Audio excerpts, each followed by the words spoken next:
Assalamualaikum warahmatullahi wabarakatuh. Assalamualaikum semuanya. Perkenalkan, nama saya Muhammad Kafif Rayaan atau biasa dipanggil Kafif. Pada hari ini,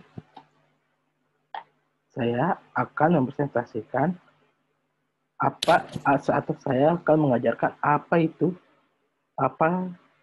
menggambar proyeksi piktorial. Tujuan pembelajaran dari menggambar proyeksi piktorial sendiri adalah, yaitu pertama, kalian dapat mengetahui macam-macam proyeksi piktorial dan penjelasannya. Dan juga kamu dapat menggambar proyeksi piktorial itu sendiri. Lalu, apa sih itu proyeksi piktorial 3D? Proyeksi piktorial 3D merupakan satu cara menampilkan gambar benda yang mendekati bentuk dan ukuran yang sebenarnya secara 3 dimensi dengan pandangan tunggal. Proyeksi piktorial disebut juga sebagai gambar ilustrasi teknik. Fungsi proyeksi piktorial adalah untuk menggambar benda 3 dimensi pada sebuah bidang 2 dimensi. Hal ini diperlukan agar gambar dapat dengan mudah dibaca dan diinterpretasikan oleh pelaksana sehingga benda yang dibuat yang sesuai dengan rencana. Jenis-jenis proyeksi piktorial sendiri ada 4, yaitu pertama, proyeksi isometri, proyeksi dimetri, proyeksi miring atau oblik, dan juga proyeksi perspektif. Pertama, proyeksi isometri. Proyeksi isometri merupakan proyeksi piktorial yang membentuk sudut pada garis sumbu X dan Y sebesar 30 derajat pada garis sumbu. Ciri-ciri proyeksi isometri adalah sebagai berikut. Yang pertama, sudut yang dibentuk dari sumbu X dan sumbu Y berdasarkan garis lurus sebesar 30 derajat. Sudut yang dibentuk antara sumbu X dan sumbu Y sebesar 120 derajat. Lalu panjang sumbu masing-masing baik X, Y, dan Z memiliki panjang atas skala 1:1 dengan benda yang akan digambar. Lalu, bagaimana cara menggambar proyeksi isometri?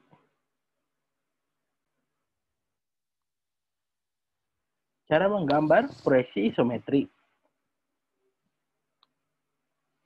Yang pertama, kita membuat garis atau garis bantu. Garis tipis atau garis bantu. Lalu membuat titik tengah untuk sebagai acuan. Dibuat titik tengahnya pada garis bantu itu. Lalu pastikan titik busur pas di titik garis bantu yang ada pada bagian tengah ini. Pastikan strip dari strip 0 dan 180 lurus dengan garis bantu seperti yang bisa dilihat pada gambar ini. Sudah pas 0 dan pada 180. Membuat titik di strip 30 derajat, 90 derajat, dan 150 derajat. Lalu luruskan kedua titik dengan penggaris, yaitu bisa dilihat luruskan titik di bagian kiri ini dan juga di bawah ini. Buat garis panjang 6 cm.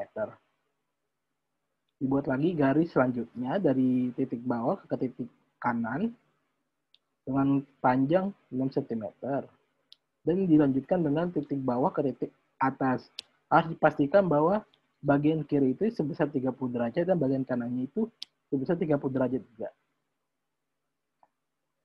Kita lanjutkan lagi dengan membuat garis-garisnya seperti ini.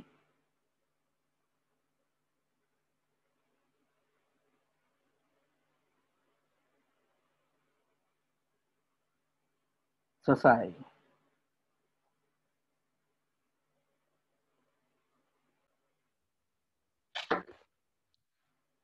Terus contoh gambar proyeksi isometri sendiri ada seperti di bagian kiri ini.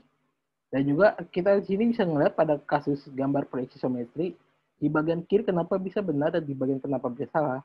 Hal dikarenakan sudut antara sumbu X, Y, dan Z semuanya itu pas 120 derajat jika kita melihat pada bagian kiri yang benar ini dalam bentuk perspektif aksonometri atau tidak ada force shortening. Dengan kata lain, garis-garis wajah semuanya digambar dengan sudut yang sama. Yang kedua, proyeksi dimetri. Proyeksi dimetrik merupakan proyeksi yang membentuk sudut pada garis X dan Y sebesar 7 dan 40 derajat pada garis sumbu. Ciri-ciri proyeksi dimetris sebagai berikut. Yang pertama, sudut yang dibentuk dengan sumbu X dan Y berdasarkan garis sumbu sebesar 7 dan 40 derajat. Sudut yang dibentuk antara sumbu X dan Y sebesar 133 derajat. Panjang sumbu masing-masing, baik X mempunyai skala 1:1, sumbu Y 1:2, dan sumbu Z 1:1. Lalu bagaimana cara menggambar proyeksi dimetri? Cara menggambar proyeksi dimetri. Pertama, membuat garis tipis atau garis bantu. Membuat garis titik tengah untuk sebagai acuan. Pastikan titik pusat busur pas di titik garis. Pastikan strip 0 dan 180 derajat lurus dengan garis bantu. Membuat titik di strip 7, 90, dan 140 derajat.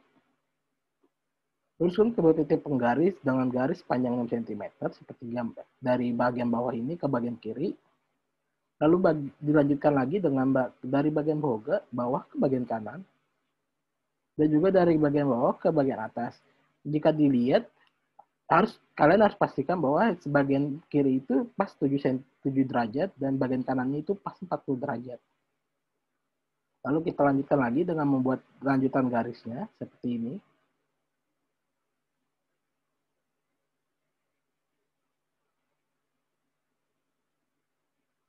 Dan seperti itulah cara membuat proyeksi dimetri. Lalu yang ketiga, proyeksi miring atau oblik. Proyeksi miring atau yang dikenal sebagai proyeksi oblik merupakan salah satu proyeksi vektorial yang membentuk sudut pada sumbu X dan sumbu Y sebesar 0 dan 45 derajat pada garis sumbu. Ciri-ciri proyeksi miring atau proyeksi oblik adalah sebagai berikut. Yang pertama, sudut yang dibentuk sumbu X dan sumbu Y berdasarkan garis sumbu sebesar 0 dan 40 derajat. Sudut yang berbentuk antara sumbu X dan sumbu Y sebesar 135 derajat. Panjang sumbu masing-masing, baik sumbu X dan mempunyai skala 1:1, sumbu Y 1:2, dan sumbu Z 1:1. Perbandingan dengan ukuran benda yang asli. Lalu bagaimana cara menggambar proyeksi miring atau proyeksi oblik? Seperti ini merupakan step cara menggambar proyeksi miring atau proyeksi oblik. Yang pertama kita buat dulu garis tipis atau garis bantunya. Lalu membuat titik tengah pada garis tipisnya untuk sebagai acuan. Pastikan titik pusat busur pas di titik garis. Pastikan strip 0 dan 180 derajat lurus dengan garis bantu. Kita harus pastikan dulu agar pas. Lalu membuat titik di strip 90 dan 150. Lalu membuat titik 6 cm dari titik garis tengah seperti pada gambar berikut. Lalu kita sambungkan kedua titik dengan penggaris seperti dari titik bawah ke kanan. Lalu dari titik bawah ke atas. Terus kita lanjutkan lagi dengan membuat garis-garis selanjutnya seperti ini.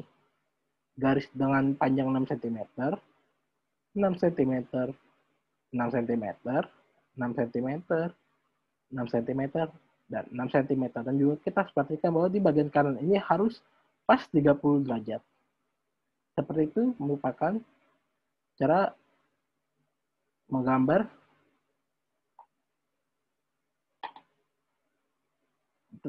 seperti yang saya tunjukkan tadi merupakan cara menggambar proyeksi miring atau oblik. Lalu yang keempat, proyeksi perspektif. Proyeksi perspektif sendiri adalah penggambaran perubahan objek 3 dimensi menjadi objek 2 dimensi, di mana setiap garis proyeksi menggambarkan lokasi yang jauh dan ukuran objek dalam tampilan perspektif. Proyeksi diatur menurut panjang, lebar, dan kedalaman. Perspektif ini dibuat karena kesalahan mata manusia saat memproyeksikan gambar atau objek yang berukuran lebih besar lebih besar perlu divisualisasikan ke dalam bentuk yang lebih kecil agar terlihat seperti gambar aslinya. Jadi gimana sih cara menggambar proyeksi perspektif itu sendiri? Di sini saya akan tunjukkan bagaimana cara menggambar proyeksi perspektif dasar.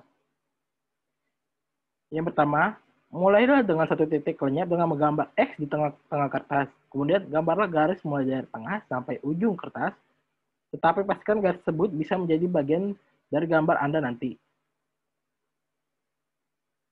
Lalu yang kedua,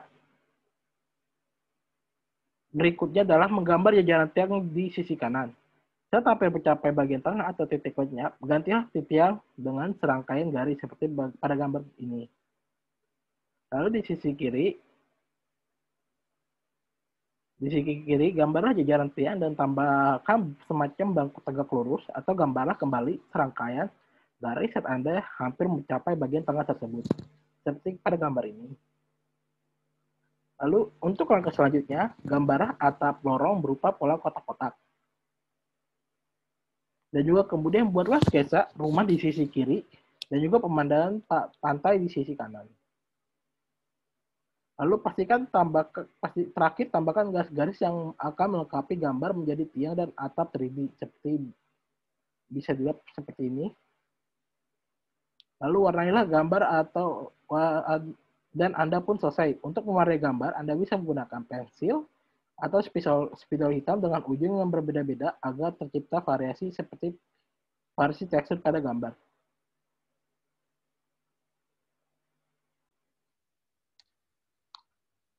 Dan di sini sendiri ada jenis proyeksi perspektif. Di sini ada 3. Yang pertama, perspektif satu titik hilang atau one point perspektif. Yang kedua merupakan perspektif 2 titik hilang atau 2 point perspektif. Dan juga yang ketiga merupakan perspektif 3 titik hilang atau 3 point perspektif.